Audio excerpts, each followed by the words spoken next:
ছবির শুরুতে রাশিয়ার মস্কো শহরের একটা মেট্রো স্টেশন দেখানো হয়। এই মেট্রো যে সুড়ঙ্গের মধ্য দিয়ে গেছে, সেই সুড়ঙ্গ দেখভাল করার লোকটার নাম হচ্ছে সের্গেইচ। একদিন রাতে সুড়ঙ্গ পরীক্ষা করে দেখার সময় লোকটা এক জায়গায় কিছুটা জল দেখতে পায়। এখন সুড়ঙ্গে জল দেখতে পাওয়ার মানে হচ্ছে হয়তো মাটির নিচে কোনো জায়গা আছে যেখান থেকে জল ওঠা শুরু করেছে, নয়তোবা বাইরে থেকে সুড়ঙ্গে জল ঢোকা শুরু করেছে। তার মানে ভবিষ্যতে বড় সড়ো কোনো দুর্ঘটনা হতে পারে। সেজন্য সের্গেইচ সেই স্টেশনের অ্যাসিস্ট্যান্ট স্টেশন মাস্টার, যার নাম হচ্ছে মাইকেল, তাকে সে পুরো বিষয়টা জানায়। মাইকেল ভাবে সের্গেইচ হয়তো নেশা করেছে, তাই নেশার ঘরে এসব ভুলভাল বকছে। সের্গেইচ বারবার বোঝায় যে সে কোনো নেশা করেনি, কিন্তু মাইকেল তার কোনো কথায় কান দেয় না। কথায় কান দিচ্ছে না মানে মাইকেল বিষয়টাকে গুরুত্বও দেয় না। পরের দৃশ্যে দেখানো হয় একজন পুরুষ এবং একজন মহিলা শারীরিক সম্পর্কে ব্যস্ত। সেই সময় মহিলাটার ফোন বেজে ওঠে। যেহেতু মহিলাটি শারীরিক সম্পর্কে ব্যস্ত, তাই সে ফোনটা রিসিভ করতে পারছিল না। আর ফোনটা করেছিল কে? ফোনটা করেছিল তার হাজব্যান্ড। মহিলাটির হাজব্যান্ডের নাম হচ্ছে আন্দ্রে এবং মহিলাটির নাম হচ্ছে এরিনা। এই এরিনা যার সাথে শারীরিক সম্পর্কে ব্যস্ত, সেই লোকটার নাম হচ্ছে ভ্লাড।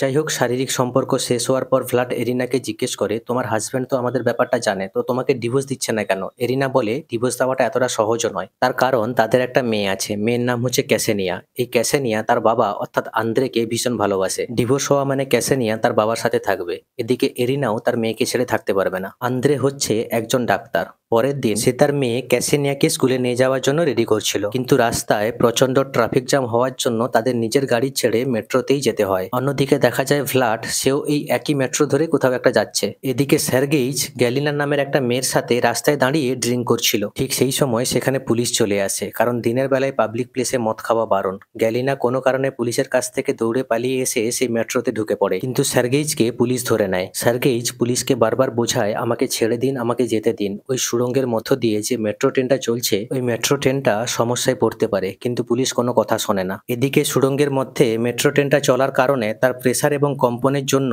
সুড়ঙ্গের দেওয়ালে ফাটল আরো বেড়ে যায়, যার ফলে জল ঢুকতে শুরু করে। মেট্রোর চালক মেট্রো লাইনে জল দেখতে পেয়ে সে অবাক হয়ে যায় এবং সঙ্গে সঙ্গে ইমার্জেন্সি ব্রেক চাপে। যেহেতু মেট্রোটা একটা নির্দিষ্ট গতিপথে চলছিল, তাই ইমার্জেন্সি ব্রেক চাপার ফলে মেট্রোর মধ্যে থাকা লোকেরা একে অপরের উপর ছিটকে পড়তে থাকে। এদিকে মেট্রো লাইনে জল ঢোকার কারণে মেট্রোটাও লাইনচ্যুত হয়ে যায়। ফলস্বরূপ মেট্রো ট্রেনের বগিগুলো সুড়ঙ্গের দেওয়ালে গিয়ে সজোরে ধাক্কা খায়, যার ফলে যাত্রীরা এদিক ওদিক ছিটকে পড়তে থাকে এবং বেশ কিছু যাত্রী জানালার কাঁচ ভেঙে বাইরে পড়ে যায়। কারুর মাথায় আঘাত লাগে, আবার বেশ কিছু যাত্রীর শরীরে কাঁচ গেঁথে যায়, ফলে সেখানেই তাদের মৃত্যু হয়। দৃশ্যটা ছিল ভীষণই ভয়ঙ্কর। এদিকে সুড়ঙ্গ আরো ভাঙতে শুরু করে, ফলে চারিদিক থেকে জল ভর্তি হয়ে যায়। আন্দ্রে অজ্ঞান হয়ে যায়। কিছুক্ষণ পর চোখ খুলে সে দেখতে পায় বহু মানুষের নিচে সে চাপা পড়ে আছে। সেখান থেকে কোনো রকম করে বেরিয়ে সে তার মেয়ে ক্যাসেনিয়াকে খোঁজা শুরু করে। অন্যদিকে তখন বাকি মানুষরা বগি থেকে নেমে লাইন বরাবর হাঁটতে শুরু করেছে টানেল থেকে বেরোনোর জন্য। যেহেতু লাইন বরাবর অনেক লোক হাঁটছে, তাই ভ্লাড কি করেছে, মেট্রো ট্রেনের ছাদে উঠে ছাদ বরাবর হাঁটতে শুরু করেছে। কিছুটা এগোনোর পর তার পা স্লিপ করে যায় এবং সে নিচে এসে পড়ে এবং এরিনার হাজব্যান্ড আন্দ্রেকে সামনের বগিতে সে দেখতে পায় এবং সেই বগির মধ্যে সে উঠে পড়ে। এদিকে আন্দ্রে তার মেয়েকে খুঁজতে খুঁজতে একটা সময় তার মেয়েকে দেখতেও পায়। অন্যদিকে এত ভয়াবহ পরিস্থিতিতেও কিছু মানুষ তাদের মতলব পূরণ করাতে ব্যস্ত। অসহায় মানুষদের মূল্যবান জিনিসপত্র চুরি করতে তারা পিছপা হচ্ছে না। এদিকে ট্রেনের আরেকটা বগিতে একটা ছেলে এবং একটা মেয়েকে দেখা যায়। ছেলেটার নাম হচ্ছে ডেনিস এবং মেয়েটার নাম হচ্ছে আলিজা। এই আলিজার আবার শ্বাসকষ্টের সমস্যা আছে, তাই যখন সে শ্বাস নিতে পারছিল না, তখন ডেনিস তার ব্যাগে থাকা একটা ইনহেলার খুঁজে দেয়। এদিকে কন্ট্রোল রুমের লোকেরা যখন ট্রেন চালকের সঙ্গে যোগাযোগ করার চেষ্টা করছে, তখন তারা মনিটরে রেড সিগন্যাল বা লাল সিগন্যাল দেখতে পায়, যার মানে হচ্ছে মেট্রো ট্রেনটা ভয়ানক কোনো দুর্ঘটনার সম্মুখীন হয়েছে। তখন মাইকেল বুঝতে পারে গতকাল সের্গেইচ যেটা বলছিল সেটা সে ঠিকই বলছিল। সের্গেইচের কথায় কান না দিয়ে সে বড় ভুল করে ফেলেছে। এদিকে আবার আরেকটা মেট্রো ট্রেন লাইনে অপেক্ষা করছিল, ওই মেট্রো ট্রেনটা এলে এই মেট্রো ট্রেনটা ছাড়বে। এই ট্রেনের চালককে হেড অফিস থেকে নির্দেশ দেওয়া হয় বিদ্যুৎ সরবরাহ বন্ধ করে দেওয়া হবে সুড়ঙ্গে, কারণ একে তো জল ঢুকছে, তার মধ্যে যদি বিদ্যুৎ থাকে তাহলে খুব স্বাভাবিকভাবে কারেন্টে এমনিতেই মানুষ মারা যাবে। এদিকে আন্দ্রেদের সঙ্গে সেই বগিতে আরেকজন লোককে দেখা যায়, যার নাম হচ্ছে মিখাইল। এই মিখাইল যখন বাকি যাত্রীদের অনুসরণ করে বগি থেকে নামতে যাবে, তখন ভ্লাড তাকে আটকে দেয়। ভ্লাড তাকে বলে,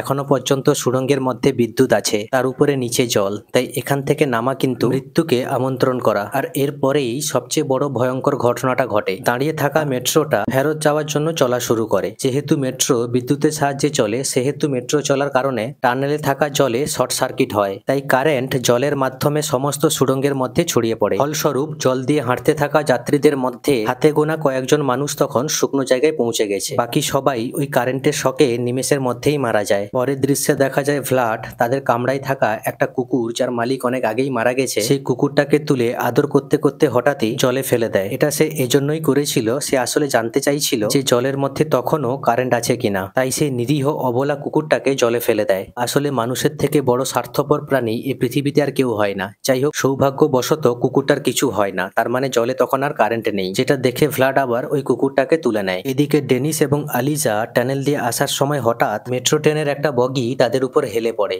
এবং তারা চাপা পড়ে যায়। কিন্তু সৌভাগ্যবশত তাদের সামনে আর একটা বগির দরজা খোলা থাকায় তারা কোনো রকমে ওই বগির মধ্যে ঢুকে যায়। এদিকে স্টেশনে নিজেদের মেট্রো ট্রেনের অপেক্ষায় দাঁড়িয়ে থাকা লোকজন মেট্রো লাইন দিয়ে কিছু আহত লোকেদের হেঁটে আসতে দেখে এবং সেটা দেখে সেখানকার লোকজনদের মধ্যে তাড়াহুড়ো লেগে যায়। সেই বেঁচে যাওয়া যাত্রীগুলো স্টেশন থেকে বেরিয়ে এসে দীর্ঘশ্বাস ফেলে। এরপরেই একটা অ্যানাউন্সমেন্ট শোনা যায়, এই স্টেশনের জলের দিকে সমস্ত গেট বন্ধ করে দেওয়া হবে, আর বাকি স্টেশনের ক্ষেত্রে কি করা হবে না হবে সেটা পরে জানানো হবে। উচ্চ পদস্থ কিছু বিশিষ্ট ব্যক্তিদের মধ্যে একটা মিটিং বসে। মিটিং এর মেন আলোচ্য বিষয় হচ্ছে এই ভয়ঙ্কর পরিস্থিতিতে কি করে ওই লোকগুলোকে তারা বাঁচাবে। এরিনা এই ঘটনার কথা খবরে দেখে জানতে পায়। এরপর ক্যাসেনিয়ার স্কুলে ফোন করে সে জিজ্ঞেস করে যে তার মেয়ে স্কুলে পৌঁছেছে কিনা। স্কুল থেকে জানানো হয় যে তার মেয়ে স্কুলে যায়নি। তখন এরিনা বুঝতে পেরে যায় যে ওই মেট্রোর মধ্যে তার মেয়ে তার বাবার সাথে আটকে পড়েছে। তখন এরিনা তাড়াতাড়ি করে স্টেশনের দিকে রওনা দেয় এবং যাওয়ার সময় সে ভ্লাডকেও কন্ট্যাক্ট করার চেষ্টা করে। এদিকে ওই স্টেশনে উচ্চপদস্থ ব্যক্তিরা এবং উদ্ধার কর্মীদের একটা দল এসে পৌঁছেছে।